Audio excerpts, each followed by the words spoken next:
Hi, welcome to episode number 9 of Just Living Designs podcast.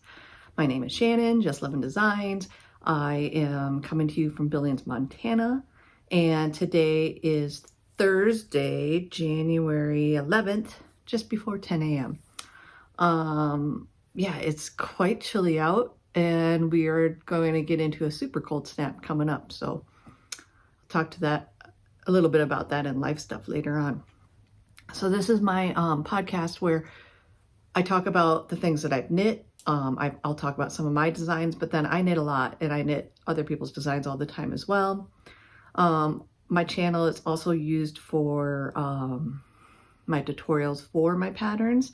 Some of those are public viewing for everybody, and some are just linked in specific patterns that you can only get it to them through those patterns, and it just depends on what kind of tutorial I'm making.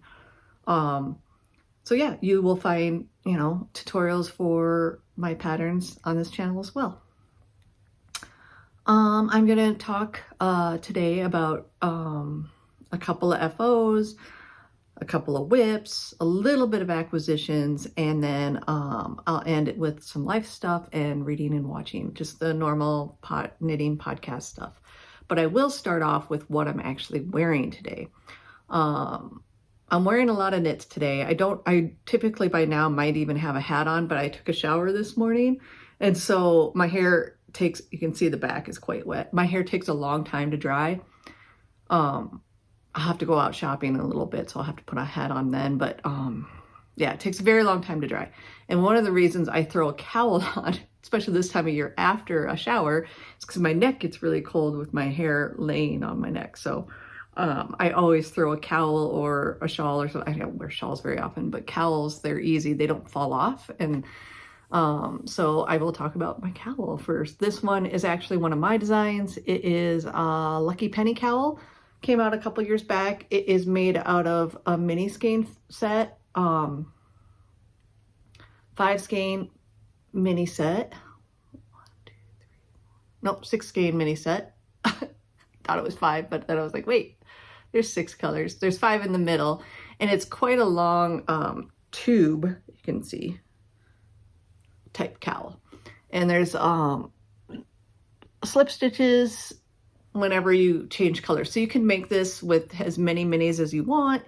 And I used up basically all the mini per section. And it's just a great stash buster if you have leftovers. It's great for mini skeins. If you have advent skeins, advent still left over, this would use 5 or 6 of them. I had some people that only knit with 5 because a lot of mini sets come with 5, and it just wouldn't be quite as long. But since it's meant to not be close fitting to your neck, but since it's so long, it bunches up and kind of, especially when you put it in a jacket, it just kind of bunches right here, and it keeps you nice and warm.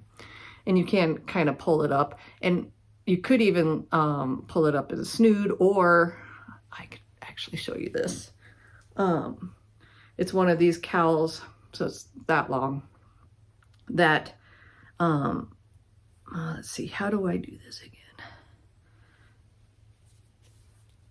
Start it with it inside out,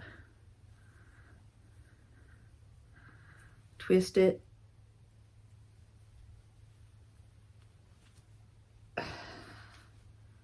flip it,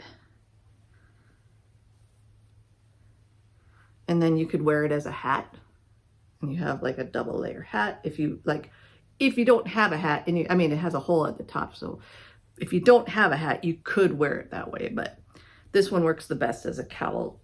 And like I said, it's nice and long. But yeah, I'm gonna put that back on because my neck is cold. Actually, before I put it on, I'll talk about the sweater. This is the Sanderson sweater by Dragon Horde Yarns, Tristan. When she came out with this pattern a couple years back, I had an idea for a sweater design that used the same type of texture in it. And when she came out with it, I was like, sweet, I don't have, because it takes me a while to actually like design sweaters and then actually even release them if I ever get them released. So this way I could get a sweater without putting you know, the thought into how to make it. And this was an interesting construction. It was knit bottom up, I believe, and has these, you know, it's oversized raglan details. This is split hem. I think the only, and then very long sleeves, I actually have them cuffed. I think the only difference I did is I shortened the collar because I didn't want it a big collar. And then she released yarn kits when she released the sweater, and I loved this kit. This one was, I think, Mary. This kit, she released one for each of the sisters from Hocus Pocus, and I believe this one was Mary. It was with her what is it, her, I don't remember the name of the base, but her Tweety base in this like charcoaly gray, obsidian salt, I believe is the colorway. And then you can see how it kind of changes and everything because the mohair that she released, what was the name of the mohair? I wrote it down. Wolf Song. And it was this like blue and black mohair.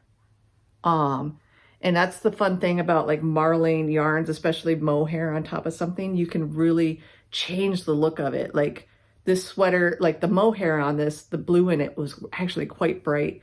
But adding it to that dark, you know, that charcoaly gray, it made it look a lot, you know, tamer, but yet adds a lot of interest. You can kind of see how it kind of flashes in different areas. But yeah, this is a nice warm sweater. It's DK weight with mohair, lace weight, so it's like a worsted weight gauge. And it's great for this chilly weather we're having. I'm actually wearing some mohair socks too that are fingering weight with mohair. It's one of my sock designs.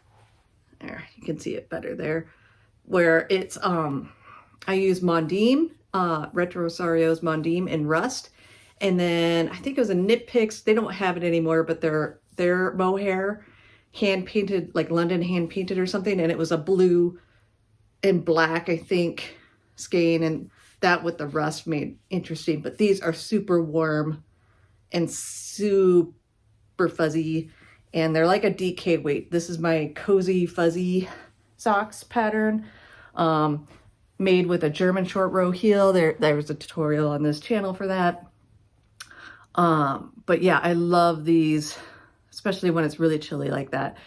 I wear them all day long, not just, I go out of the house in them with boot socks and stuff, but you know, some people will just wear them as house socks, but they're very cozy and very warm. So yeah, that's what I'm wearing today. I'm trying to stay warm. Lots of mohair. It is chilly out. All right, let's see. I will get into some of my finished objects. Both of them were finished this week, I believe. So my first finished object was a pair of socks that I started for my son on the 1st of January, I believe. So I did not talk about these at the last podcast. But this is a pair of my pattern shadow wrap heel socks 2 ways. It is knit, the design is for either top down or toe up. These ones I knit toe up because this was a 50-gram sock set from Area 51 Fibers. She sells a lot of all her sock yarn, I believe now she sells in 50 grams. So you can get 50 grams or you can get 250 grams if you need more. But for like my son, he likes tall socks and I wanted to get everything out of this. So I started with the toe, and he likes ribbed socks. If you've been watching me for a while, everybody knows my family likes the ribbed socks. And so I just knit, and then I put in my my short row heel, my shadow wrap heel, which is a type of short row heel. And then I kept going up until I got to the halfway point or so of the skein. And then I did the ribbing, and I used up about to the halfway point of my mini. And this is the colorway Pippin from her. And so that way I used everything. So I used up all the 50 grams and like almost, well, I think this set was actually a little heavy. So I used over 50 grams for the sock and just over 20 grams for the mini as well. And there are two, and they don't actually match. Before I take it off the blocker, usually, I don't care if my socks match, but most of my family does. But since this was just a 4-stripe repeat, I didn't think it mattered all that much that it matched. They do both start with like one of the darker colors, and then they both end with one of the lighter colors, and the heel is actually ended up being in the middle of a dark color, so it kind of splits that dark color. I think they look really good. Yeah, he'll be happy with that. And if you remember, they haven't actually been blocked yet, so they really suck in right now. But ribbed socks, they just suck in so much, and that's why my family likes them, because they stay up better. So if you have somebody that doesn't really like hand knit socks, because wool yarn does not, it's naturally stretchy, but it does not come with like elastic like commercial socks do. So a way to make them more elastic is to add ribbing. And ribbing for the whole foot, and especially when you're giving gift socks. I've talked about this before, but gift socks, ribbing them is better because you might not be 100% sure on their sock size. All right, and then the other finished object, I started this right before Christmas, and I think I talked about it on the last episode. I don't know which side it's the beginning and the end. I think this one's the beginning. So I think I was like kind of right here on, I just started my third triangle of this scarf. And this is the Frost Fang scarf by Les Garçons. They released this with their winter box, which is kind of like an advent. They had 2 main colors and 8 minis. And so their design used the 2 main colors like I did here, but then I think they did like mini 1 and 2, and then mini,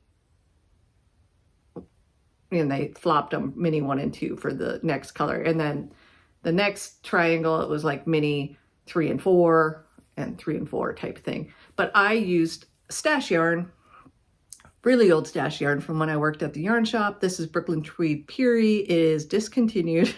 You cannot buy it unless you get it from like D-Stashes or something, with 4 colors. So this color, I believe, is Sea Glass, Aurora, Klimt, and Humpback, I believe is all the colors.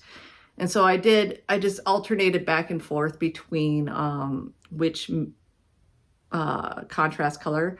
So like all my lighter triangles had the contrast, this peanut buttery color as a small stripe, and then the darker green color as the larger section, and then flipped it for the black. And that just went back and forth, and this is a very, very, very long scarf. I just finished it yesterday. There's a applied I-cord along the top edge with one color. It does not, go along the edges. And then the bottom edge with the other color. So it's the black down here. You can see it better when it comes up against that. And I finished the I-cord yesterday morning. I washed and blocked it. It was dry by last night because I have a spin dryer that whenever I wash things, I throw them in there and it spins out a lot of the excess water, so things dry a lot faster. And I did pin it out when I blocked it. And then, yeah, this is going to be, I think my husband's going to take this because it's a little long for me.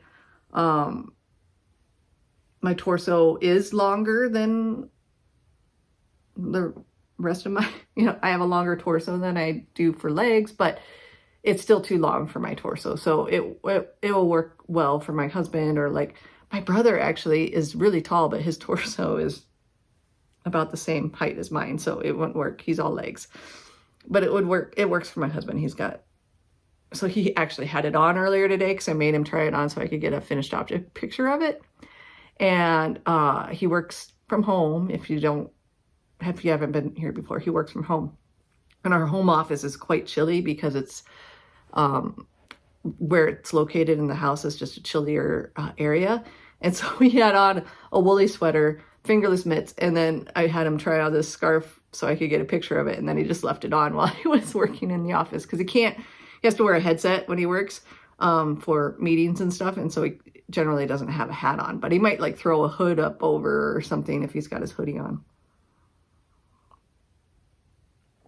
Anyways, so yeah, I will get this back to him so he can put it back on in the cold office. Yeah, so those are my two FOs. I was fairly monotonous on working on those, which is unusual for me.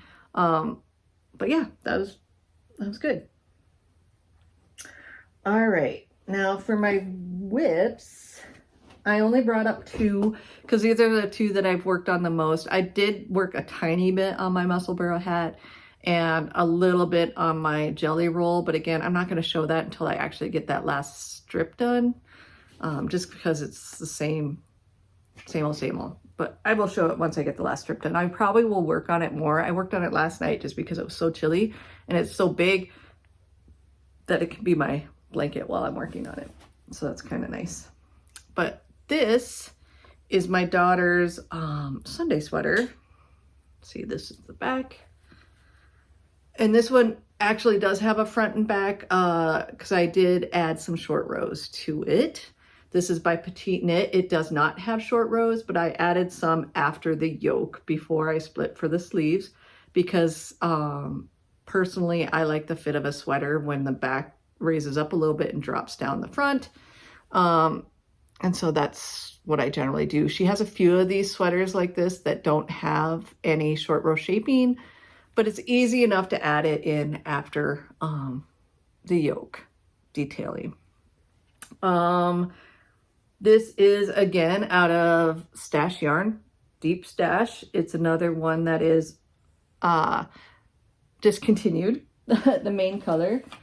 Oh, here, I do have a picture of the sweater as well, so you can kind of see.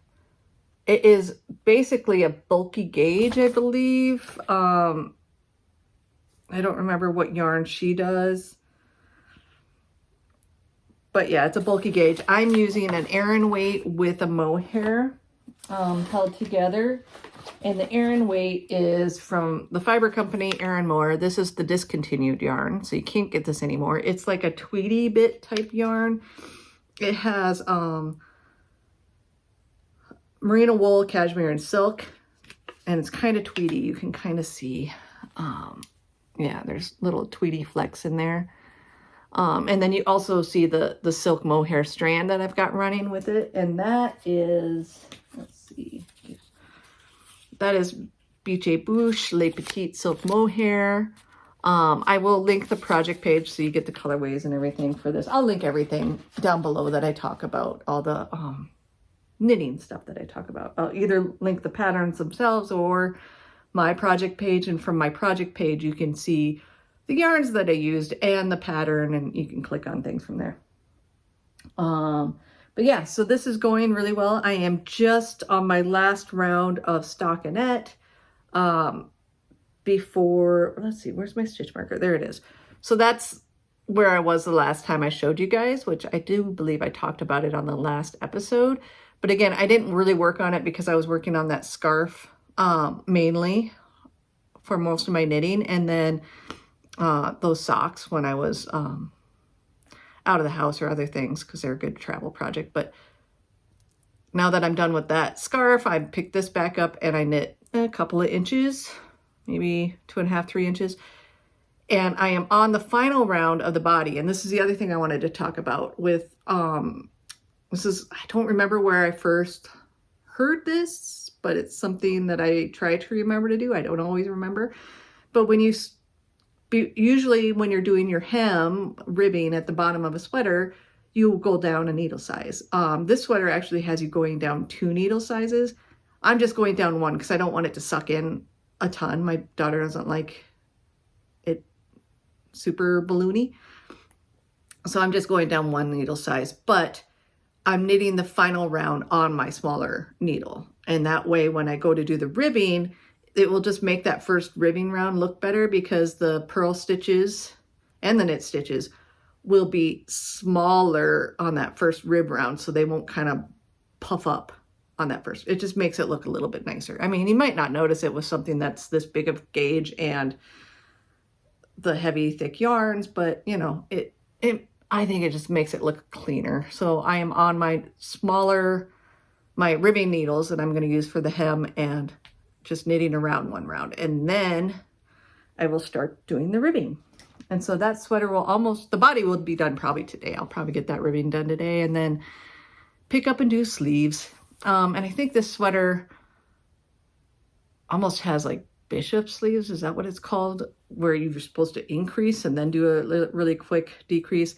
My daughter does like that balloon sleeve look, but I don't think I'm going to increase them to get them even balloonier. I think I'll just knit them straight and then do quick decreases. So they'll be voluminous, but not super big and a lot of fabric.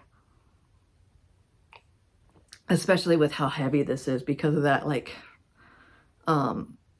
silk content and the cashmere and it's quite a heavy sweater.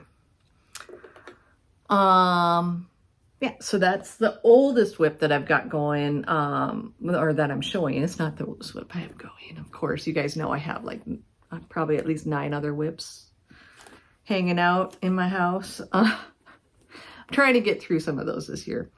I casted on a pair of socks, or cast on. And this, if you watched my bonus video, you saw that one of the things that I'm trying to do this year is I'm trying to knit more from stash.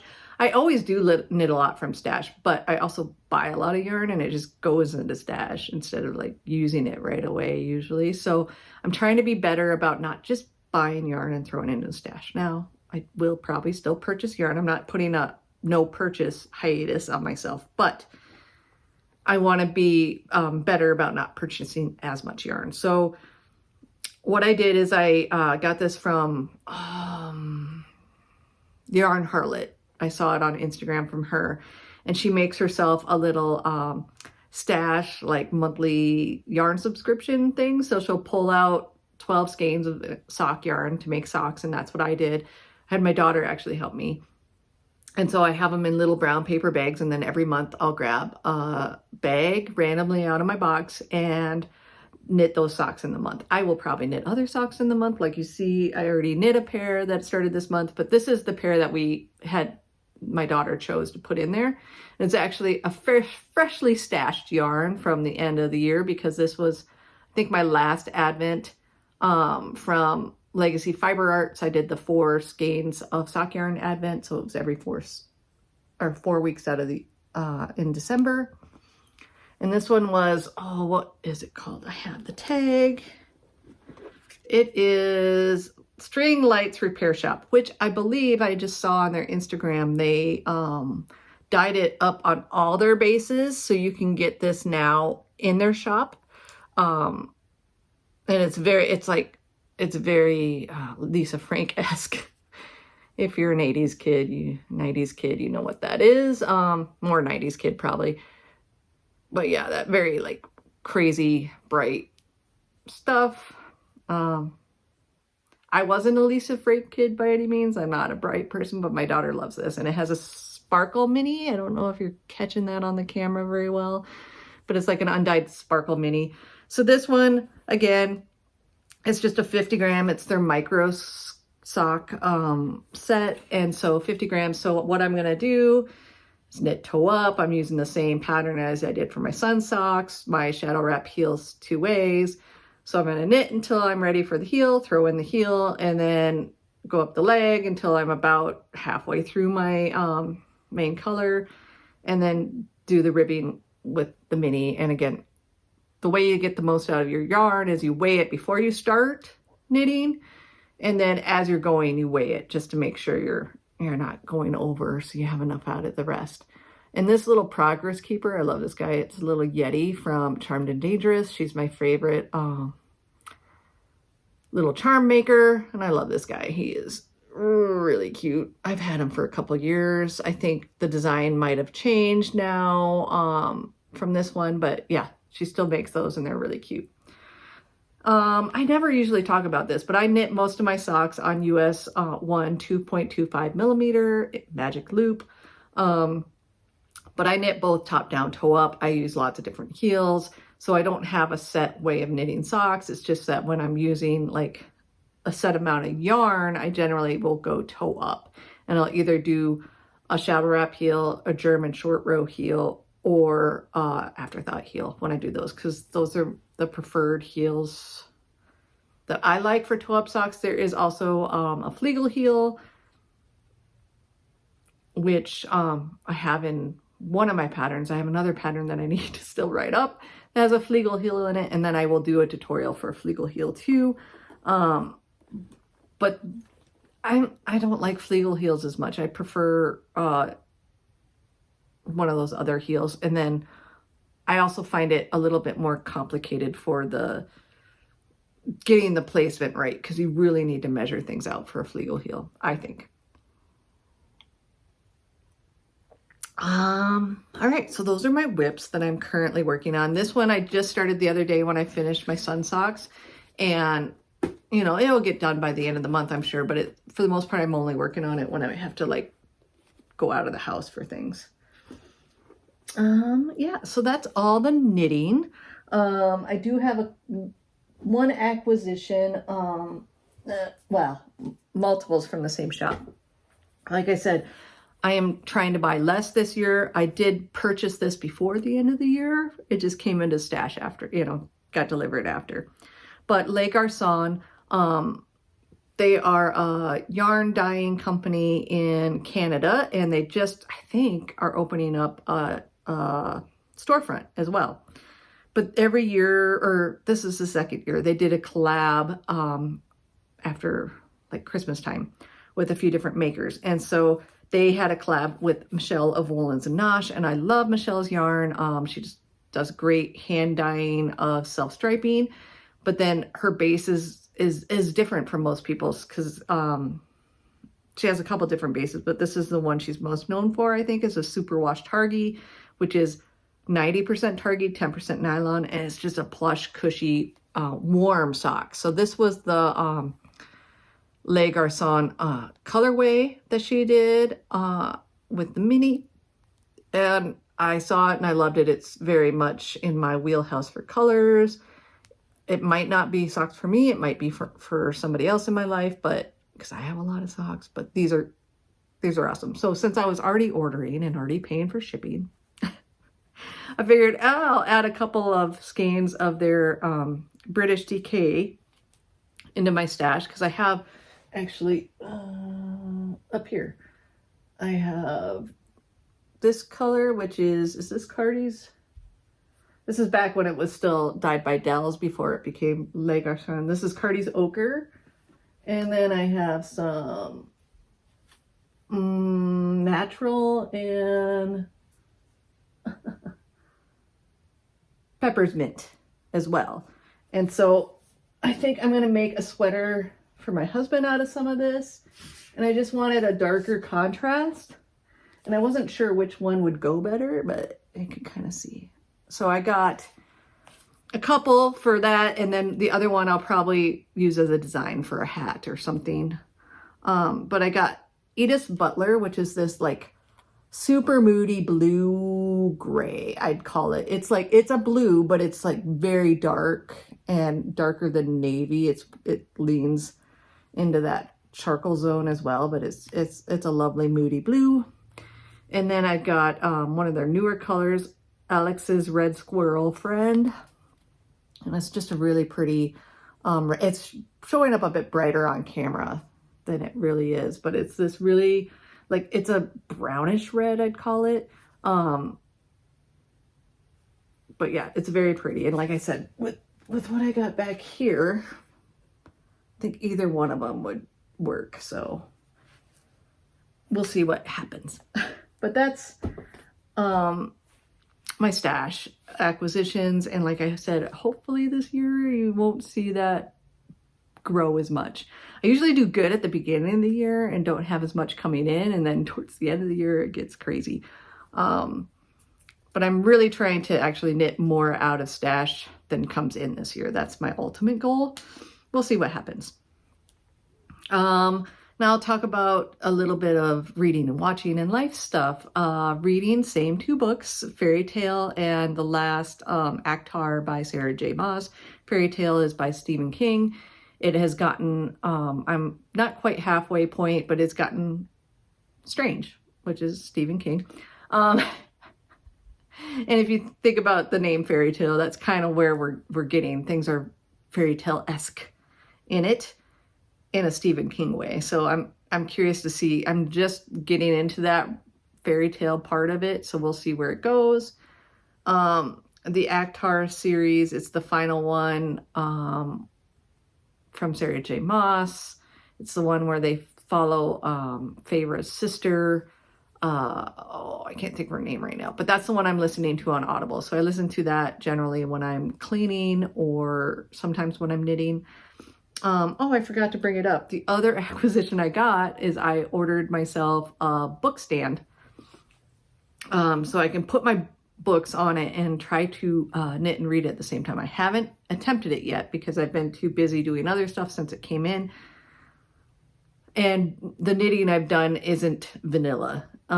So I haven't been able to attempt to read and knit yet, but maybe by next time I will, and maybe I'll show you my stand and tell you a little bit about that. But that's something else I bought to try to read a little bit more, because generally I only read my books, like my physical books, at night before I go to bed. So I might get a chapter in, if I'm lucky, before I go to bed. So it takes me a long time to read. And I do like to read, and I got a lot of books to read. So yeah, we'll see how that goes. Watching, since last time I saw you, we're still finishing up Christmas breaks. We did watch a few things as family. We watched Elemental, like I said we wanted to. I think we're maybe 1 or 2 episodes behind on the Percy Jackson series, just because kids are busy. So maybe this weekend we'll watch those together. My husband and I finished up the last season of Only Murders in the Building, which is really good because the next season's coming out. We finally finished the last episode on that. My son and I have been watching, Netflix recently have added some of the DC movies to their library. And so my son and I started watching some of those. We had watched Wonder Woman before, but we rewatched that. We watched Man of Steel, which is the first Superman with Henry Cavill, and then we watched Aquaman, which is actually my favorite superhero when I was a kid, was Aquaman, because I just thought it was awesome that he could talk to fish, essentially. So I was like, Aquaman's awesome. And I liked that one a lot. I really did. I never saw it before. I don't know why. I just didn't. But that one was pretty good. And then on my own on Netflix, they have a lot of Harlan Coben's series based off of his books, which I've never read his books, but I think I would really like them because I've been liking the series. And there was a new one that was just released, Fool Me Once, I believe is the name of it. And I watched through that whole series myself, and I really enjoyed that. Like I said, they do it. I don't know how the actual books are, but they do a really good job with the series. I believe if you like a mystery, they're not super thriller-y, but they are, so they're not like, I mean, I guess thriller mystery, but they're not really a thriller. They're a mystery, and they're good if you haven't watched them before. So a little bit of life stuff. We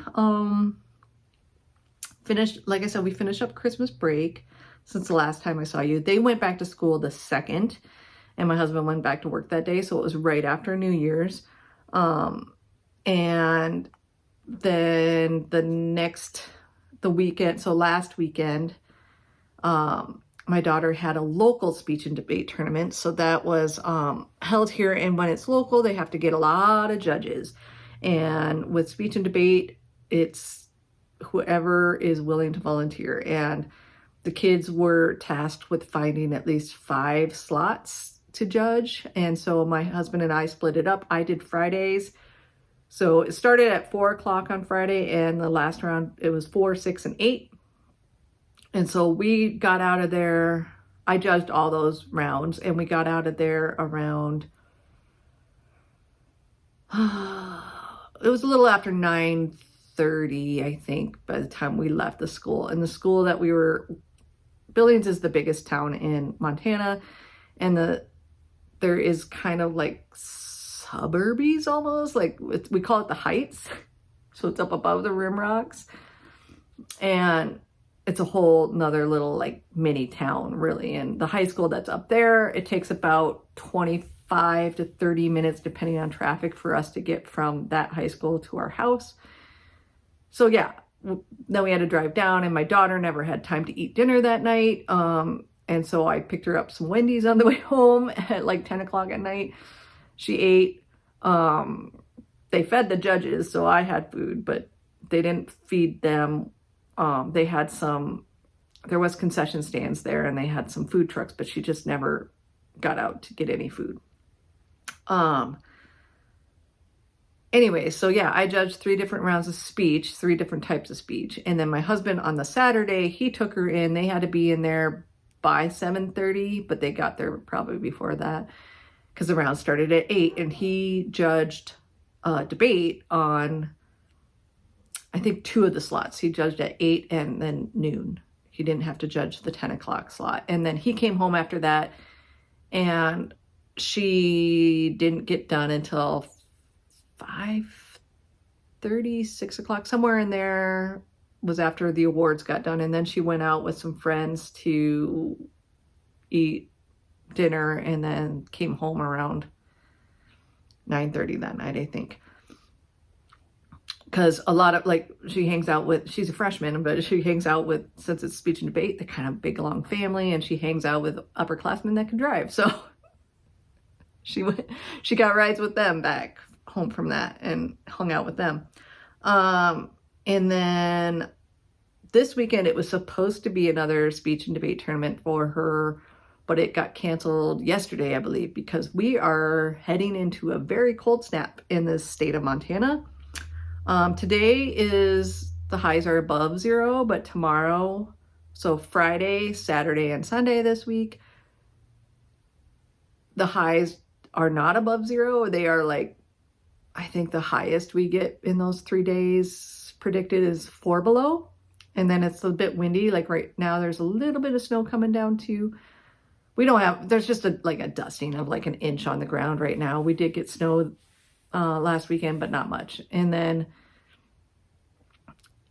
but yeah, we're very cold. So when the highs aren't above 0, and the lows are like in the negative 20s or 30s, it can get dangerous out. And they were supposed to be in Butte, which is like 3 hours away from where we live, and you got to go through the mountain passes to get there. And I believe Butte on Friday, their low was like minus 38 predicted. So yeah, they canceled. I'm guessing they canceled more. It's not supposed to snow a lot, I don't think, this weekend, but I think they canceled more on the extreme cold, because if something happened, if buses broke down, if some, whatever, that could be very dangerous. So yeah, they don't have their tournament this weekend, so I'm gonna go grocery shopping and everything today and pick up what we need and just kind of stay home. The thing, I do have to leave the house on Saturday though, because I am teaching at my LYS, the Yarn Bar. I'm starting a DK sock class it's basically class meant for beginner sock knitters. I'm using my DK Shadow Wrap 2-way sock pattern. We're gonna learn top down, because I will say a majority of socks, I think, patterns out there are knit top down as opposed to toe up. So we're going to learn top down and do the shadow wrap heel, because I think a heel flap and gusset is a little more complicated for new sock knitters to do, just because you have to start knitting flat, and then you got to pick up stitches, and then you got to decrease stitches. So it's a bit more complicated, whereas the shadow wrap heel, it's complicated, but once you get it, you get it. And You don't ever have to like pick up stitches. You're just working less stitches, so to speak. And it's it's a quicker heel to knit than the heel flap and gusset. I have taught the heel flap and gusset before in beginner sock classes, and it just, sometimes we can't get through all the heel flap and heel turn and picking up the stitches before the end of a 2-hour class. And that's hard, because usually I break it down into 3 classes where we start with casting on and getting the cuff done, and then, you know, talking about the length and everything. And then the second class is the heel. And then the third class is the toe, and finishing up the toe and doing the Kitchener stitch. So that's how I usually do my beginning sock classes. I do believe if there's anybody local and that's watching this, there is a couple of slots probably left. I'm not sure. I haven't looked. I haven't been updated, but you can always go to the Yarn Bar website, which I will have linked below, and check and see. But yeah, so that's what I'm doing on Saturday. I teach that in the morning. What else has been going on is just, you know, house stuff, kid stuff. Yeah, my son's getting braces soon, next week, I think. He's gonna get his braces put on, so we'll have our monthly orthodontic trips. If anybody else there has kids that has had or does have braces, you know how it goes. My daughter already went through all this. Now it's my son's turn, so we will have, yeah, all that. So I need to think about, especially when he first gets them on it, it's quite painful to eat, to think about what meal I'm making the next 2 days after that. Make sure it's not too hard to eat. Soft meals. But yeah, I've been baking a lot, made banana bread, made cookies, made sourdough, because we had actually already made soup twice this week. We made chicken noodle soup on Monday, and yes, last night I made the Olive Garden zuppa, and I don't know, might have to make another soup this weekend because it's supposed to be stupid cold out, so we'll see. All right, well, I hope you guys are all having had a good 2 weeks. I hope you're having a good 2024. You can see a little bit of my my bonus episode that I released last week has stuff about what I knit last year, and then my plans for this next year for knitting goals. Mostly it's just knit what I want and try to use up stash. That's a big one. But yeah, I hope you guys all enjoy yourself. I will have a link below. Also, I'm participating in a Knit from Stash Cal, or Mal, I should say, run on Instagram. The hashtag is made from stash 2024, and it is being done by Midwest Stitches. I'll have all that linked down below. I am providing some patterns for giveaways for that. But yeah, both of my FOs are stash yarn, so they both qualify for that as well. So yeah, I hope you guys enjoy the next 2 weeks, and I hope to be back in 2 weeks. All right. Bye, guys.